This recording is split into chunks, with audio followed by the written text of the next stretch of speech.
ठीक है, तो इसमें यूपी स्पेसिफिक करंट अफेयर्स हैं जो यूपी पीसीएस में काम आएंगे, तो हम उसी को देख रहे हैं।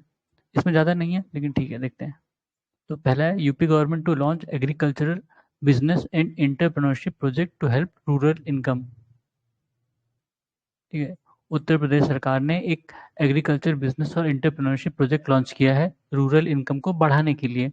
इसको कौन फंड कर रहा है? World bank. ठीक है, इसको वर्ल्ड बैंक फंड करेगी और ये 4,000 करोड़ का प्रोग्राम होगा, जिसमें जिसमें मतलब जो खासकर रूरल महिलाएं हैं जो फार्म एक्टिविटीज़ में इन्वॉल्व हैं, उनको फ़ायदा करेगा। इसमें कह रहा है कि 30% रूरल वुमेन जो हैं, जो मेनली फार्म एक्टिविटीज़ में इन्वॉल्व हैं, उनको फ़ायदा करेगा।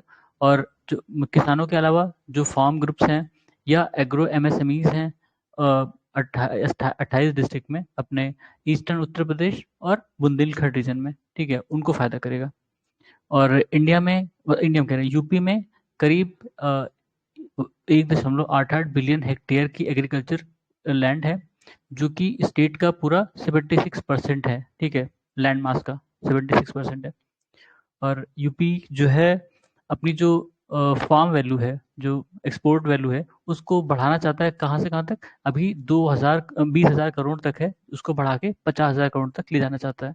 ठीक है, और इस प्रोजेक्ट के अंदर करीब 1 लाख जो फिशर फॉक्स हैं, मतलब जो मछुआरे हैं, उनको फ़ायदा होगा।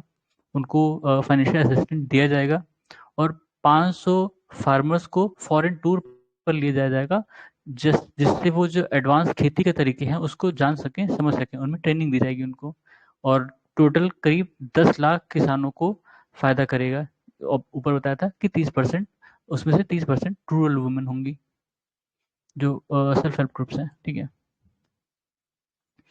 फिर एनजीटी नेशनल ग्रीन ट्रिब्यूनल ने जो डंपिंग होती है सॉलिड वेस्ट की नदी के किनारे, वहाँ पर डंपिंग के लिए फाइन इम्पोज किया है। ठीक है, यूपी में जो प्लेसेस हैं जहाँ डंपिंग की जाती है, मान लीजिए किसी भी प्लेस पे नदी के किनारे खासकर, उन पर वॉयलेशन अगर होगा तो 5,000 से 50,000 तक फाइन पड़ेगा। ठीक है, 5,000 से 50,000। इंपॉर्टेंट सिर्फ ये डाटा है, एनजीटी ने कहा है। और किस केस में था ये? राप्ती रिवर। राप्ती रिवर पता है कहाँ है? अ, गोरखपुर। ठीक है, राप्ती रिवर गोरखपुर से होके बहती है। तो वहाँ पर डंपिंग की जा रही थी सॉलिड वेस्ट की, और फिर वो मामला एनजीटी गया। वहाँ पर उन्होंने कहा कि अब डंपिंग होगी तो 5,000 से 50,000 तक का फाइन लग जाएगा। फिर यूपी का पहला सोलर सिटी अयोध्या। ठीक है, ये मॉडल सोलर सिटी भी है। इससे पहले जो सांची है, इंडिया का पहला सोलर सिटी था। ठीक है, यूपी में पहला, अयोध्या। तो यूपी की सोलर एनर्जी पॉलिसी है, सोलर एनर्जी पॉलिसी 2022। इसमें जो 16 म्यूनिसिपल कॉरपोरेशन हैं, और उनके अलावा नोएडा नोएडा म्यूनिसिपल कॉरपोरेशन नहीं है, आप नोएडा के बारे में जानते होंगे। तो नोएडा गौतम बुद्ध नगर डिस्ट्रिक्ट के अंदर में आता है। ठीक है, new Okhla industrial development area ऐसे करके है। ठीक है, तो नोएडा और ग्रेटर नोएडा दो हैं। ठीक है, तो इनको सोलर सिटीज़ के रूप में डेवलप करना है, और अयोध्या में ही सोलर बोट भी चलाई गई है। ठीक है, जो अयोध्या में सोलर पावर प्रोजेक्ट है, उसको एनटीपीसी ग्रीन ने मतलब स्थापित किया एक तरह से। और यहाँ 40 मेगावाट का पावर प्लांट लगाया गया है, जो कि करीब 165 एकड़ में फैला है, सरयू नदी के किनारे। ठीक है, सरयू नदी, घाघरा नदी और जो शारदा है, ये सब एक ही है, मतलब अलग अलग जगह नाम है उनका। सरयू को सिर्फ जो अवध, खासकर अयोध्या में ही सरयू कहा जाता है। अयोध्या और गोंडा, इसके आसपास के जो जिले हैं, उसके अलावा बाद में उसको घाघरा, ठीक है, बाद में वो गंगा से मिलती है छपरा में। और इसके लिए फंड कितना एलोकेट किया गया है? 200 करोड़। और ये करीब 80,000 टन सीओ मतलब कार्बन डाइऑक्साइड एमिशन रोकेगी। और जो अयोध्या की मतलब करीब 30% इलेक्ट्रिसिटी जो की नीड है, उसको मीट करेगी, उसको प्राप्त करेगी। ठीक है, पॉलिसी के अनुसार सोलर सिटी का क्या डेफिनेशन है? जहाँ पर मतलब कम से कम 10% कन्वेंशनल एनर्जी, मतलब जो टोटल एनर्जी है उसका 10% वो रीन्यूएबल जो प्लांट है उससे आए, तब वो सोलर सिटी कहलाती है। यहाँ पर कितनी आ रही है? 30%। ठीक है, फिर है UP prohibition of unlawful conversion of religion amendment bill ये पास हुआ था और काफ़ी न्यूज़ में था, कई चीज़ें कंट्रोवर्शियल हैं इसलिए, लेकिन क्योंकि अमेंडमेंट हुआ और बिल भी था और वो लीगल है तो हम देख लेते हैं। प्रोविजन फॉर 20 ईयर इम्प्रिजनमेंट और लाइफ इम्प्रिजनमेंट ये अमेंड किया गया, ठीक है। पहले शायद 8-10 साल था, अब बढ़ा के 20 कर दिया गया। Any person can register FIR in conversion cases. पहले था कि जो पीड़ित व्यक्ति है वही एफआईआर कर सकता है, लेकिन अब है कि कोई भी किसी किसी के बिहाफ पे कर सकता है, ठीक है। और इन इन केसेस को सेशन कोर्ट में सुना जाएगा।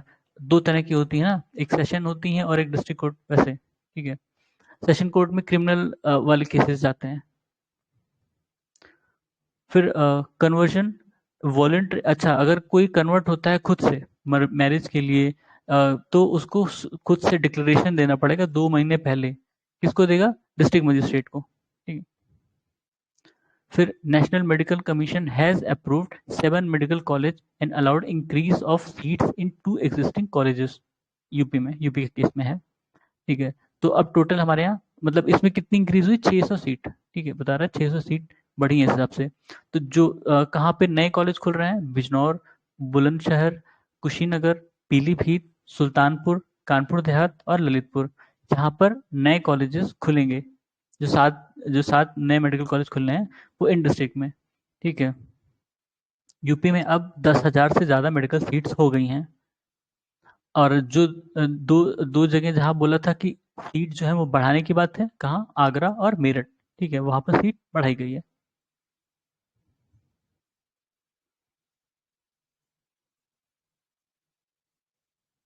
इधर तो कुछ नहीं है। फिर यूपी में अब 5 इंटरनेशनल एयरपोर्ट हैं, ठीक है। और कहा जा रहा है कि ये पहला ऐसा स्टेट है इंडिया में जहाँ पर 5 इंटरनेशनल एयरपोर्ट हैं। और टोटल यूपी में 21 एयरपोर्ट हैं, मतलब मिला के। अभी सारे कंस्ट्रक्ट नहीं हुए, कुछ कंस्ट्रक्ट हो गए हैं, कुछ अंडर कंस्ट्रक्शन है, ठीक है।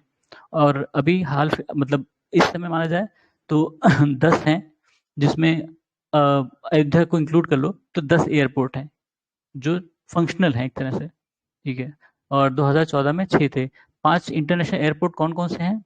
जो एक वाराणसी में है, लाल बहादुर शास्त्री वाला, लखनऊ में है, ठीक है, चौधरी चरण Singh, Kushinagar international airport, Ayodhya international airport और जेवर नोएडा वाला, ठीक है। तो ये 5 इंटरनेशनल एयरपोर्ट यूपी में हैं। फिर RBI report on finances of PRI for financial year 2022-23, इसमें क्या बताया कि जो पंचायत की रिसिप्ट हैं, रेवेन्यू रिसिप्ट हैं, वो सबसे ज़्यादा कहाँ पे है? यूपी में। कितनी? 2.5% ही थी। मतलब बाकी जो स्टेट्स होंगे वहाँ पर 2.5% से कम है, ठीक है। और सबसे लोवेस्ट कहाँ पर थी? आंध्र प्रदेश, 0.1%, ठीक है। फिर एवरेज रेवेन्यू अर्न पर पंचायत सबसे ज़्यादा कहाँ पर? केरला में 60 लाख। और वेस्ट उसके सेकंड नंबर पर वेस्ट बंगाल है 57 लाख, ठीक है। फिर 3 schemes to promote agri sector in UP, ये 3 नई एक तरह से स्कीम्स शुरू की गई हैं जो एग्रीकल्चर सेक्टर है यूपी में उसको प्रमोट करने के लिए। तो वो कौन कौन सी हैं? State agriculture development scheme that मतलब इसका प्रोविजन है 200, प्रावधान है 200 करोड़ का, ठीक है। फिर 200 करोड़ का ही दूसरा है जो वर्ल्ड बैंक द्वारा असिस्टेड होगा, यूपी एग्री स्कीम नाम है उसका, ठीक है।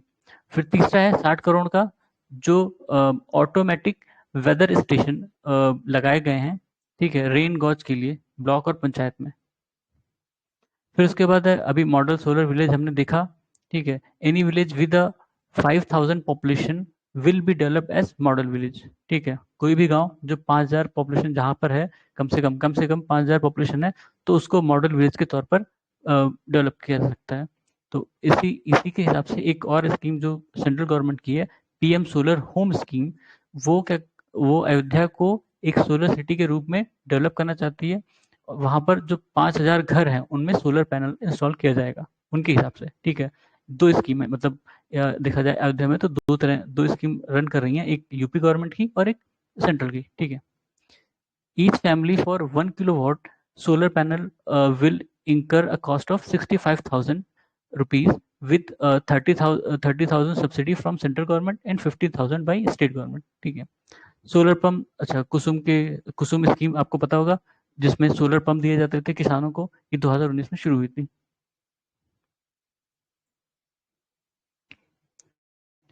फिर UP board schools to introduce vocational education for class 6 to 12, ठीक है। यूपी में जो मतलब जो एकदम डिस्क्रीट फैक्ट वाले क्वेश्चन होते हैं, ऐसे ही पूछ लेगा कि किस क्लास से किस क्लास के लिए ये इंट्रोड्यूस की गई है स्कीम। तो 6 से 12 जो क्लासेस है, मतलब क्लास 6 to क्लास 12, ठीक है। इसका प्राइमरी ऑब्जेक्टिव क्या है कि स्टूडेंट को एसेंशियल स्किल्स में इक्विप करना, वोकेशनल कोर्सेज में इक्विप करना, ठीक है, ताकि वो जब क्लास 12 तक पहुंच जाएं तो किसी एक वोकेशनल स्किल में मतलब थोड़ा सा डेवलप हो जाएं और वो अपना कमाने धमाने का कर सकें कुछ। फिर Om Parvat became snowless for the first time. ये कहाँ पे है? पिथौरागढ़, उत्तराखंड, ठीक है। न्यूज में था इसलिए लिख दिया। New social media policy of UP, ये क्या है? Social media influencer can earn up to 8 lakh per month by sharing the government scheme and initiative on their platform, ठीक है। तो जो सोशल मीडिया पॉलिसी है यूपी गवर्नमेंट की, उसमें वो कह रहे हैं कि आप उनकी स्कीम्स को प्रमोट करेंगे तो करीब 8 लाख तक हर महीने कमा सकते हैं, ठीक है। इसके लिए वो एक डिजिटल एजेंसी है वी फॉर्म, वो इन एडवर्टीजमेंट को हैंडल करेगी, ठीक है। और तो इसमें और भी प्रावधान है कि जो अगर कुछ मतलब अफवाह फैलाएगा या मतलब गवर्नमेंट के खिलाफ फालतू में बोलेगा या फेक न्यूज़ फैलाएगा, उसको पनिश करने के भी प्रावधान है, ठीक है। तो इसलिए ये काफ़ी न्यूज़ में भी था। UP government to provide scholarship to all students in over 500 Sanskrit schools, removing removing the previous cap of 50,000 annually, ठीक है। तो यूपी गवर्नमेंट ने बताया कि जो करीब 500 संस्कृत स्कूल्स हैं, वहाँ पर स्कॉलरशिप दी जाएगी। तो पहले इसमें कैप थी कि 50,000 देते थे हर साल, अब उसको हटा दी गई, अब वो और देंगे, ठीक है। Scholarship amount of student in class 9 to 12 has been increase ranging from ₹50 to 200 per month, ठीक है। उसके बाद ऑपरेशन भेड़िया। ऑपरेशन भेड़िया क्या था? जो बहराइच बहराइच में भेड़ियों का थोड़ा आतंक था, उनको कैप्चर करने के लिए ऑपरेशन भेड़िया चलाया गया था। फिर मुख्यमंत्री युवा उद्यमी विकास अभियान, एम युवा, ठीक है। ये स्कीम है यूपी गवर्नमेंट की, जो यंग एंटरप्रेन्योर्स हैं उनको सपोर्ट करने के लिए, उनको इंटरेस्ट फ्री लोन और एंटरप्रेन्योर सपोर्ट के लिए ये स्कीम चलाई गई है। इसको एमएसएमई मिनिस्ट्री सपोर्ट करेगी। कितने का उसके लिए 1,000 करोड़ का बजट रखा है इन्होंने, और करीब 5 लाख का इंटरेस्ट फ्री लोन होगा, ठीक है। और करीब 10 लाख यूनिट्स जो एमएसएमई हैं उनको सपोर्ट करेगा अगले 10 सालों में, ठीक है। तो ये यूपी के करंट अफेयर्स थे। अभी इसमें कम है, मतलब 15 ही पॉइंट हमने देखे, और भी इसको कंटिन्यू करेंगे जो यूपी के, क्योंकि यूपी के जो क्वेश्चन आते हैं वो ऐसे एकदम कोर फैक्ट्स दे देते हैं, तो हम नहीं पढ़े रहते हैं और वो गलत हो जाते हैं, ठीक है। तब तक के लिए धन्यवाद।